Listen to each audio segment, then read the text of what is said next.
नेप्सेको सब इन्डेक्सहरू के हुँदैछ र भविष्यमा यसले कस्तो खालको पर्फर्मेन्स दिन्छ भन्ने कुरा हामी यहाँ हेर्न गइरहेका छौँ। सुरुमा हाइड्रो पावरको कुरा गरौँ। हाइड्रो पावर सब इन्डेक्समा चाहिँ अहिले हामी एउटा यहाँनिर साइडवेज मोमेन्टम देखिरहेका छौँ। साइडवेज मोमेन्टम भनेको के हो भन्दाखेरि मार्केट यसरी सिधा ढङ्गले जानु। हामीले यहाँनिर ठुलो हलचल देखेका छैनौँ। मार्केट चाहिँ लगातार 8-10 दिन चाहिँ साइडवेजमै गइरहेको छ। त्यसकारण अहिले जुन यो R3 भन्ने एउटा हाम्रो डिजिट छ 3993 र S3 भन्ने अर्को हाम्रो लाइन छ त्यो भनेको 3705।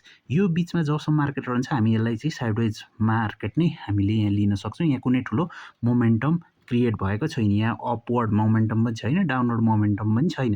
त्यसकारण अहिले हाइड्रो पावर चाहिँ सरल भाषामा भन्दाखेरि सिम्पल भाषामा भन्दाखेरि चाहिँ साइडवेजमै गइरहेको छ र अहिले हामीले यहाँनिर इन्ट्री गर्ने पनि होइन, एक्जिट गर्ने पनि होइन, हामी वेट एन्ड वाचकै अवस्थामा छौँ। अब हामी अर्को सब इन्डेक्स माइक्रो फाइनेन्सको कुरा गर्दैछौँ। माइक्रो फाइनेन्स हेर्ने हो भने यो पनि जस्तो अघि हामीले हाइड्रो पावरमा देखेको छौँ लगभग त्यस्तै अवस्थामा रहेछ। मार्केट चाहिँ यहाँ पनि एउटा साइडवेजमै गइरहेको छ। यहाँ R3 र S3 को बिचमा रहेको छ। मार्केट चाहिँ अब हामीले जुन यो दुईवटा क्यान्डल हेर्छौँ यो अवस्थामा चाहिँ यो हरियो क्यान्डलले चाहिँ मार्केट माथि जान एउटा चेष्टा गरेको थियो, जुन चाहिँ 4862 भन्ने एउटा जुन बिन्दु छ त्योभन्दा माथि जाने चेष्टा गरेको थियो, तर सस्टेन गर्न सकेन। अर्को ट्रेडिङ डेमै यहाँ झरेर तल आएको छ। र यसरी हेर्दाखेरि हामीले लगभग मार्केट चाहिँ अहिले साइडवेज मोमेन्टमै गइरहेको छ। यहाँ ठुलो धेरै हलचल छैन। हामीले यहाँनिर S3 भन्दा तल पनि जान सकेको छैन र माइक्रो फाइनेन्स पनि हाइड्रो पावरको जस्तै हामी वेट एन्ड वाचकै अवस्थामा छौँ। यहाँनिर इन्ट्री अहिले नै इन्ट्री हाल्नुपर्ने पनि अवस्था छैन र अहिले नै एक्जिट गर्ने पनि हामीले यहाँनिर देख्दैनौँ। एक्जिट चाहिँ गर्ने छौँ जब S3 भन्दा तल जान्छ र S4 यहाँनिर क्रस गरेपछि चाहिँ हामीले यो स्योर सर्ट यहाँनिर हामीले कन्फर्मेसन दिन्छ कि यो मार्केट चाहिँ डाउन हुँदैछ भन्ने। र सबभन्दा राम्रो भनेको चाहिँ R4 भन्दा माथि जानु हो। त्यसकारण हामीले अहिले हाइड्रो पावर चाहिँ एउटा साइडवेज मोमेन्टममा गइरहेको अवस्थामा चाहिँ हामी एउटा वेट एन्ड वाचकै कन्डिसनमा रहेको छ। अब हामी यहाँ डेभलपमेन्ट ब्याङ्कको सब इन्डेक्समा हेरिरहेका छौँ। यहाँनिर ब्याङ्किङ यो डेभलपमेन्ट ब्याङ्क हेर्दाखेरि चाहिँ हाम्रो अहिले यहाँनिर क्रिटिकल अवस्थामा रहेको छ। क्रिटिकल अवस्था कसरी रहेको छ भन्दा हाम्रो S3 भने एउटा यो जुन सपोर्ट रहेको छ 5813 को एउटा यो सपोर्ट हो। यो सपोर्टभन्दा तल जाँदाखेरि मार्केटमै यो सेक्टरमा चाहिँ रिस्क आउन सक्छ। त्यसकारण अहिले हामीले हेर्दाखेरि यो जुन अहिले क्यान्डल यहाँ फर्म भइरहेको छ यो चाहिँ एउटा हामीले जुन यो एउटा हाम्रो लाइन छ 5813 को त्यो रिस्क जोनमा चाहिँ हाम्रो यो मार्केट अहिले गइरहेको छ। अब हामी यहाँ स्क्रिनमा तपाईँले लाइफ इन्सुरेन्सको चार्ट देखिरहनु भएको छ। लाइफ इन्सुरेन्सको कस्तो अवस्था रहेको छ भन्दाखेरि लाइफ इन्सुरेन्स पनि हाम्रो प्रिभियस हाइड्रो पावर र हाम्रो जुन माइक्रो फाइनेन्स हेरेको थियौँ त्यस्तै यो पनि एउटा साइडवेज मोमेन्टमै यसले लिएको छ। R3 र S3 सपोर्ट र रेसिस्टेन्सको यो दुईवटा लेभलको बिचमा 12,642 एउटा भनेको हाम्रो यो रेसिस्टेन्स लेभल रहेको छ भने सपोर्ट रहेको छ 12,159। त्यो जोनभित्रै यहाँ मार्केट नाचिरहेको छ। यस्तो अवस्थामा के छ भनेदेखि हामी साइडवेज नै मान्छौँ र अहिलेसम्म कुनै एउटा बिग मोमेन्टम आएको छैन। मार्केट स्लो छ, यसमा ठुलो हलचल आएको छैन। त्यसकारण अहिले वेट एन्ड वाचकै हामी अवस्थामा छौँ। यहाँनिर इन्ट्री अथवा एक्जिटको कुनै पनि सल्लाह रहेको छैन लाइफ इन्सुरेन्समा।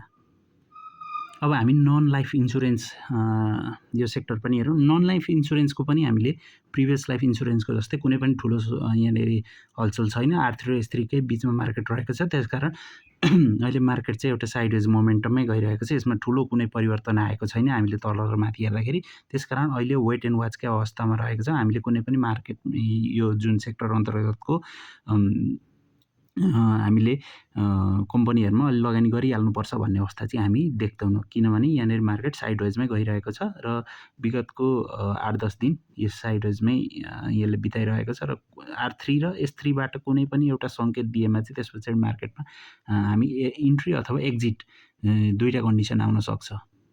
त्यसकारण अहिले चाहिँ नन लाइफ इन्सुरेन्समा हामी त्यस्तो इन्ट्री गरिहाल्नुपर्ने अवस्था अथवा एक्जिटै गरिहाल्नुपर्ने अवस्था पनि देख्दैनौँ।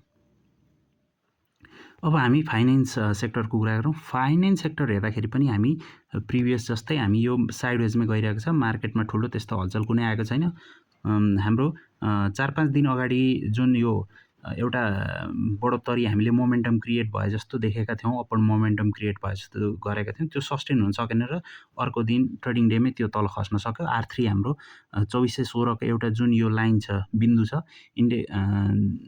डिजिट छ, त्यसलाई टच गरेर यहाँ तल खसेको छ अथवा त्यसले रेसिस्टेन्सको काम गरेको छ। त्योभन्दा माथि मार्केट जान सकेको भए चाहिँ एउटा मोमेन्टम क्रिएट हुन्थ्यो र माथि नै जान सक्छ भन्ने एउटा आधार हुन सक्थ्यो र R4 भन्दा पनि माथि कटेको भए त हामी स्योर सर्ट त्यसमा इन्ट्री नै गरिहाल्थ्यौँ। तर R3 भन्दा तल आएको खण्डमा चाहिँ हामीले अब मार्केटमा चाहिँ वेट एन्ड वाच चाहिँ हुन्छ। अब सपोर्ट भनेको 2298 यहाँनिर सपोर्ट हाम्रो लेभल छ। त्यो लेभलभन्दा तल खसेको खण्डमा चाहिँ हामी यहाँनिरबाट एउटा एक्जिटको सिग्नल दिन सक्छ। तर अहिलेको अवस्थामा चाहिँ हामी वेट एन्ड वाचकै अवस्थामा छौँ। फाइनेन्समा वेट एन्ड वाच हामीले न बाई न सेल, हामी दुइटै गर्दैनौँ। अब हामी म्यानुफ्याक्चरिङ एन्ड प्रोसेसिङ सेक्टरको हेरौँ। म्यानुफ्याक्चरिङ एन्ड प्रोसेसिङ सेक्टरमा त्यस्तो ठुलै मोमेन्टम केही आएको छैन। मार्केट यहाँनिर स्लो नै छ, धेरै स्लो छ। यो साइडवेज मार्केट गइरहेको छ। हाम्रो जुन एउटा दुईवटा लेभल छ, यो सपोर्ट र रेसिस्टेन्स, त्योभन्दा बिचमै मार्केट गइरहेको छ। त्यसकारण अहिले हामी म्यानुफ्याक्चरिङ प्रोसेसिङमा पनि ट्रेडिङका लागि त्यस्तो इन्ट्री अथवा एक्जिट गर्दैन। हामी वेट एन्ड वाचमै छौँ। मार्केट एन्ड म्यानुफ्याक्चरिङ एन्ड प्रोसेसिङमा हामी बाई पनि गर्दैनौँ, सेल पनि गर्दैनौँ। अहिले भनेको हामीले वाच मात्रै गरिरहेको छौँ। जब यसले सिग्नल दिन्छ त्यस पछाडि मात्र इन्ट्री गर्ने हो। अहिले वेट एन्ड वाचकै अवस्थामा छ। अब हामी हेरौँ कमर्सियल ब्याङ्किङ। ब्याङ्किङको हामीले हेर्दाखेरि के देख्छौँ भने यो 2-3 दिन अगाडि चाहिँ यहाँनिर क्रस गर्न खोजेको छ। हाम्रो 1460 को चाहिँ एउटा लेभल छ जुन क्रस गर्न खोजेको छ, तर त्यो सस्टेन हुनै सकेन यहाँबाट खसी गयो अर्को ट्रेडिङ डेमा। त्यसकारण मार्केट अहिले दुईवटा लेभलको बिचमा रहेको छ। 1460 हाम्रो रेसिस्टेन्स भने सपोर्ट रहेको छ 1408 को। यो बिचमा जबसम्म मार्केट रहन्छ तबसम्म हामी एउटा साइडवेज नै मार्केट गइरहेको छ। स्लो मार्केट हामीले देख्न सक्छौँ। त्यसमा चाहिँ हामीले वेट एन्ड वाचकै अवस्था छ। अहिले हामीले ब्याङ्किङको किन्दैनौँ नि बेच्दैनौँ पनि। यसमा अहिले कुनै पनि सिग्नल प्राप्त भइसकेको छैन किनबेचको लागि। त्यसकारण हामी अब यहाँनिर पर्खर हेरेको अवस्थामा रहेको छौँ ब्याङ्किङ सेक्टरको लागि। अब हामी ट्रेडिङ सेक्टर हेरौँ। ट्रेडिङ सेक्टर पनि अरू जस्तै साइडवेजमै गइरहेको छ। यसमा त झन् मार्केट अलिक स्लो नै जस्तो देखिन्छ। हाम्रो एउटा रेसिस्टेन्स भनेको 3879 मा छ भने सपोर्ट लेभल रहेको छ 3662। यही लेभल बिचमा खेलिरहेको छ। अब यहाँभन्दा तलमाथि गएको खण्डमा एउटा मोमेन्टम क्रिएट होला, अपवर्ड मोमेन्टम अथवा डाउनवर्ड मोमेन्टम जुनै पनि क्रिएट होला। तर अहिलेको अवस्थामा ट्रेडिङ अन्तर्गत जति पनि कम्पनी छ हामीले त्यो बाई पनि गर्दैनौँ, सेल पनि गर्दैनौँ। मार्केट अहिले स्लो छ, हामी हेरि नै मात्रै रहन्छौँ र अहिले वाचकै अवस्थामा रहेको छ। ट्रेडिङ अन्तर्गत कम्पनीहरू हामी अहिले चलाउँदैनौँ।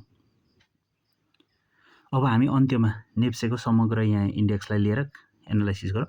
अब नेप्सेको हेर्दाखेरि हामी अहिले के देख्छौँ भने नेप्से चाहिँ एउटा साइडवेज मोमेन्टममै छ। यहाँनिर साइडवेज नै रन गरिरहेको छ। R3 भनेको हाम्रो एउटा रेसिस्टेन्स र लेभल रहेको छ 2796, 2796 मिटर रेसिस्टेन्स छ भने सपोर्ट रहेको छ हाम्रो 2681। जबसम्म यो बिचमा मार्केट रहन्छ तबसम्म हामीले ठुलो एउटा मोमेन्टम क्रिएट गरेको यहाँ देख्न सक्दैनौँ र मार्केट चाहिँ साइडवेज नै मान्न सक्छौँ। त्यसमा चाहिँ हामीले त्यस्तो इन्ट्री पनि मान्दैनौँ अथवा हामीले एक्जिट पनि मान्दैनौँ। अथवा हामीले हेर्नुपर्ने भनेको सब इन्डेक्स र हाम्रो जुन कम्पनीहरू छ त्यो अन्तर्गतको कम्पनीहरू, इन्डेक्स सब इन्डेक्सको अन्तर्गतको कम्पनीहरू त्यो हेर्नुपर्ने हुन्छ। तर पनि हामीले नेप्सेले चाहिँ एउटा समग्र यहाँनिर मार्केट कस्तो अवस्थामा गइरहेको छ भन्ने चाहिँ देखाउँछ।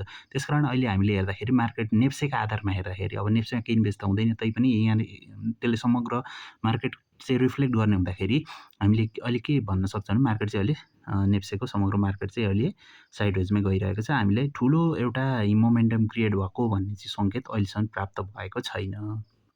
यो भिडियो कस्तो लाग्यो? तपाईँलाई मन पर्यो भने यसलाई लाइक, सब्सक्राइब र कमेन्ट गर्नुहोला। तपाईँले चाहेको कम्पनीहरू कुन कुन छ त्यो पनि कमेन्ट गर्न सक्नुहुन्छ। धन्यवाद।